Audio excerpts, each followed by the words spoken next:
भारत के मशहूर उद्योगपति गौतम अडानी पर अमेरिका ने गंभीर आरोप लगाए हैं। अमेरिकी न्याय विभाग ने न्यूयॉर्क की अदालत में दावा किया कि दिग्गज कारोबारी गौतम अडानी और अन्य साथियों ने अपने फायदे के लिए निवेशकों के साथ धोखाधड़ी करने के लिए साजिश रची है। इसके साथ ही आरोपियों ने खरबों रुपए के अनुबंध हासिल करने के लिए भारतीय सरकारी अधिकारियों को रिश्वत देने की भी कोशिश की। हालांकि जब तक उन पर आरोप सिद्ध नहीं हो जाते तब तक उन्हें निर्दोष माना जाएगा।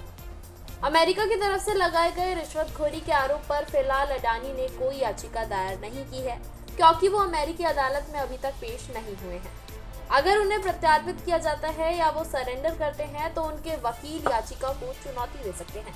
वो दलील समझौते पर भी बातचीत कर सकते हैं। ट्रायल के जल्द शुरू होने की संभावनाएं जताई जा रही हैं।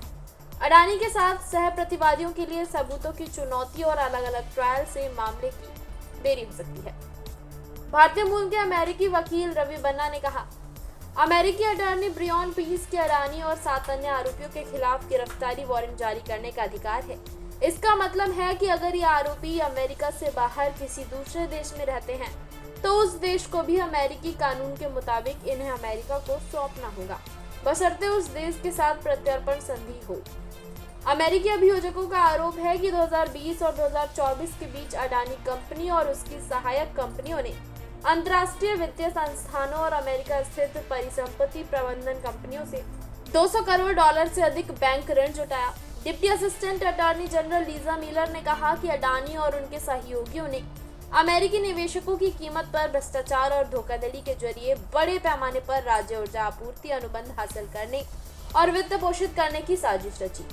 अमेरिकी अटॉर्नी ब्रायन पीस ने कहा कि आरोपियों ने विस्तृत साजिश कर हमारे वित्तीय बाजारों की अखंडता की कीमत पर खुद को समृद्ध करने की कोशिश की है।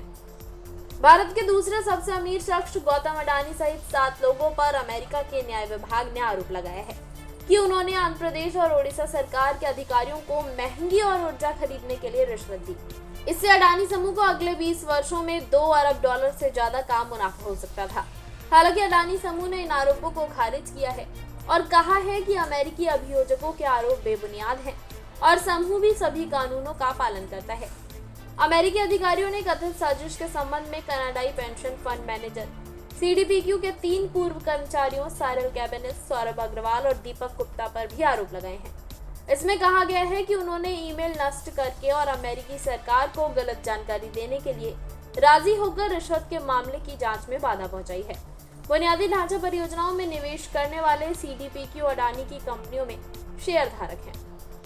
बहरहाल इस खबर पर आपकी क्या राय है, हमें कमेंट में बताएं और ऐसी तमाम बड़ी अपडेट्स के लिए देखते रहें सौगंध टीवी। आप देख रहे हैं सौगंध टीवी, सौगंध वतन की।